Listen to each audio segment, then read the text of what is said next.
বাংলাদেশ সরকারি কর্মচারী দাবি আদায় ঐক্য পরিষদের মুখ্য সমন্বয়ক মোহাম্মদ আব্দুল মোতালিব সিদ্দিকী।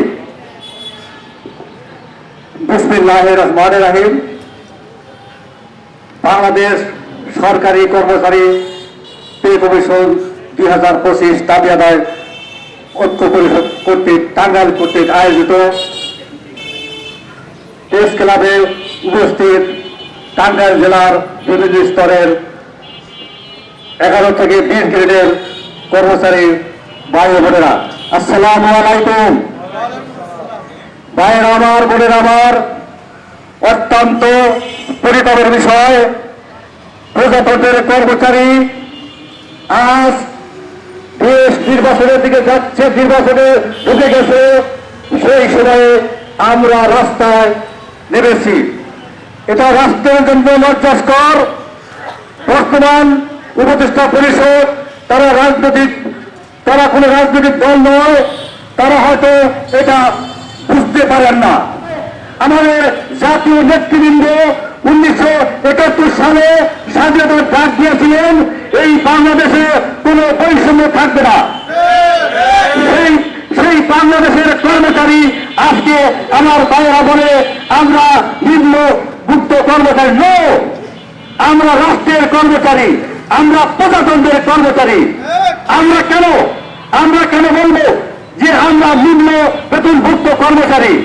আমাদের অধিকার, এই অধিকার আমরা রাষ্ট্রের কাছ থেকে আদায় করেছি। আমি মাননীয় প্রধান উপদেষ্টাকে বলবো, আপনি দেশে বিদেশে অনেক অনেক কাম করেছেন, কিন্তু এই কর্মচারীদের কাছে আপনি ব্যর্থ। যখন 21 তারিখে পে কমিশনের রিপোর্টটা যখন তার সামনে সাবমিট করা হয়, তখন উনি বলেছিলেন দীর্ঘদিন পরে একটা ভালো পে কমিশন সাবমিট করা হয়েছে। আপনাদের মনে আছে না? 21 তারিখে যখন সাবমিট করা হয়, উনি বলেছিলেন ওই উপদেষ্টা পরিষদকে সাথে নিয়ে, উনি কি বলেছিলেন? ওই সচিব মহোদয়রা ছিলেন, বলেছিলেন যে ভালো একটা পে কমিশনে সাবমিট হয়েছে। উনি কি রাষ্ট্রের প্রধান উপদেষ্টা? আমরা প্রশ্ন করতে চাই, কেন জ্বালানি উপদেষ্টা? উনি যখন আপনারা সাংবাদিক দ্বারা জানেন আজকে জ্বালানি নিয়ে কি সংকট, আজকে বিদ্যুৎ নিয়ে কি সংকট, এই লোডশেডিং চলছে, গ্যাস পাওয়া যায় না, গ্যাসের জন্য হাহাকার। একটা দোকানে 10টা গ্যাস আসলে 100 জন 200 জন লোক লাইন ধরে ওই যার সাথে খাতির আছে তাকে গ্যাস দিচ্ছে, বাকি লোক কোথায় রান্না করে খাচ্ছে? আপনাদের কাছে প্রশ্ন করতে চাই, এই রাষ্ট্রের কাছে প্রশ্ন করতে চাই, এই উপদেষ্টাদের প্রশ্ন করতে চাই, এই প্রধান উপদেষ্টায় প্রশ্ন করতে চাই, উনি কোন যোগ্যতায় এখানে বসে আছেন? সাবেক সচিব এবং রাষ্ট্রের গুরুত্বপূর্ণ অর্থনীতিবিদদের কেন এদের পিছিয়ে এত সময় নষ্ট করলেন? কি বলেছেন আপনারা বিনিয়োগ কত টাকা হলে চলতে পারবেন? ভাইয়ের আমার, বোনের আমার, আপনারা জানেন দ্রব্যমূল্য প্রতি বছর নয়, প্রতি 6 মাস পর পারে। অথচ 2015 সালে যে পে স্কেল আমাদের দিয়েছে, সেই পে স্কেলের ভিত্তিতে আজকে আমরা কয় টাকা বেতন পাই? আপনাদের কাছে শুধুমাত্র 2 গ্রেডের একটা কর্মচারীর কথা বলি।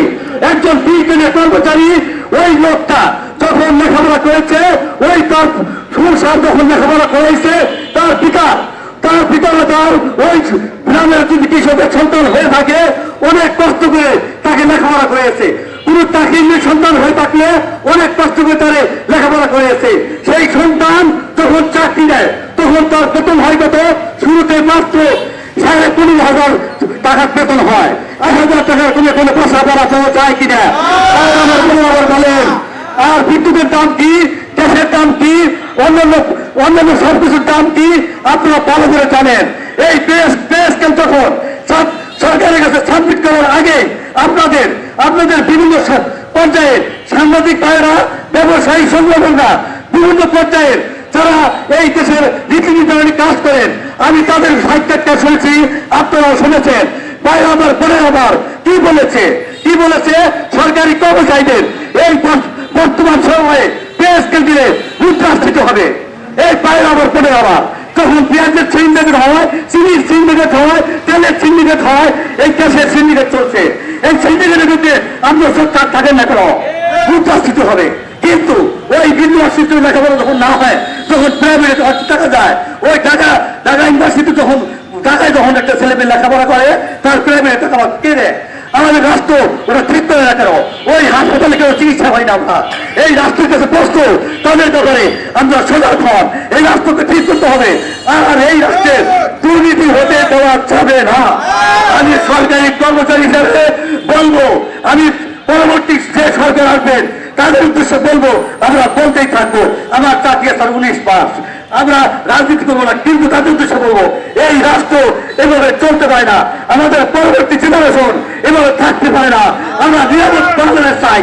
নিরাপদ বাংলাদেশ শুধু কি চাই? আমরা বৈষম্যমূলক সমাজ চাই। বৈষম্যমূলক সমাজের জন্য কি চাই? সুষম বন্টন চাই। ওই যারা আসতেছেন তাদের বলবো, ওই প্রতিভা লোককে টেন্ডারবাদী, ওই প্রতিভা লোকের চাঁদাবাদী, ওই তাদেরকে বদলি তাদের চাকরি দিতে দেন এই দেশকে, আর এই দেশকে আর অরাজকতা ফেলে দেবেন না।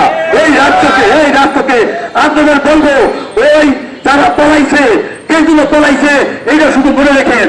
আর আমাদের যারা উদ্বোধন ছিলেন তারা হয়তো কৃষক দিয়েছেন। আমরা এখানে আর জন্য বক্তব্য দিতে না হয়, আমাদের অর্থ সম্মান লুণ্ঠন করবেন না, স্বাভাবিকভাবে বন্টন করবেন, তখন আর এই কর্মচারীদের রাস্তায় নামতে হবে না। ওই আমাদের সাধারণ মানুষের জীবনযাত্রার মান উন্নত হবে, রাষ্ট্র উন্নত হবে।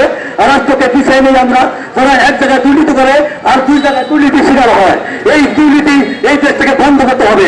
অনুষ্ঠান সফল করার জন্য আপনাদেরকে আন্তরিকভাবে ধন্যবাদ জানাচ্ছি। আমার দেশের জাতীয় নিরাপত্তা গোয়েন্দা সংস্থার ভাইয়েরা, এনএসআই, এসপি, ডিএসপি সহ যারা গোয়েন্দা সংস্থার দায়িত্বে আছেন, এই আন্দোলনটা কিন্তু ভাই আমাদেরও আপনাদেরও।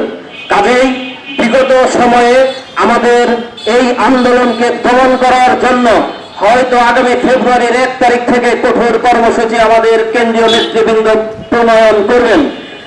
হয়তো আপনাদের উপর নির্দেশনা আসতে পারে, প্রত্যেক জেলায় জেলায় যারা কর্মচারী নেতৃবৃন্দ আছে তাদেরকে হুমকি দামকি দেন, তাদেরকে থামাইয়ে দেওয়ার চেষ্টা করেন, কিংবা তাদেরকে তুলে নিয়ে যান। আপনাদের স্পষ্টভাবে হুঁশিয়ারি করে দিতে চাই, এইটা কিন্তু হাসিনার আমলের চরিত্র। এই চরিত্র পরিহার করেন। আপনাদের কাজ কিন্তু এই কর্মচারী নেতৃবৃন্দদের ডিস্টার্ব করা না। দেশকে ভবিষ্যতের আক্রমণ থেকে দেশের নিরাপত্তা যাতে বিঘ্নিত না হয় সেই দিকে আপনাদের নজরদারি বাড়াতে হবে। কোন কর্মচারী নেতৃবৃন্দদের হয়রানি করা, এর মধ্যে কোনো বাহাদুরি নাই। কাজেই জাতীয় নিরাপত্তা গোয়েন্দা সংস্থার বাইরের কাছে বিনীত অনুরোধ জানাবো, আজকের পর থেকে আপনারা এই প্রোগ্রামের মূল বিষয়বস্তু যা আছে সেটা সেন্টারে প্রকাশ করবেন। আমরা এখনো বলছি, আমরা সরকার বিরোধী নই, সরকারের পক্ষে আমরা সব সময় আছি। আমরা শুধু আমাদের নিজেদের দাবি দেওয়ার জন্য আমরা এসেছিলাম, আমরা সামনে জাতীয় নির্বাচনের পক্ষেও। কিন্তু তার পূর্বে এই সরকারের কাছে আমাদের দাবি হলো আমাদের গ্যাজেটটা যাতে তিনি করে দিয়ে যায়। আমরা এই দাবিতেই মূলত এখানে এসেছিলাম।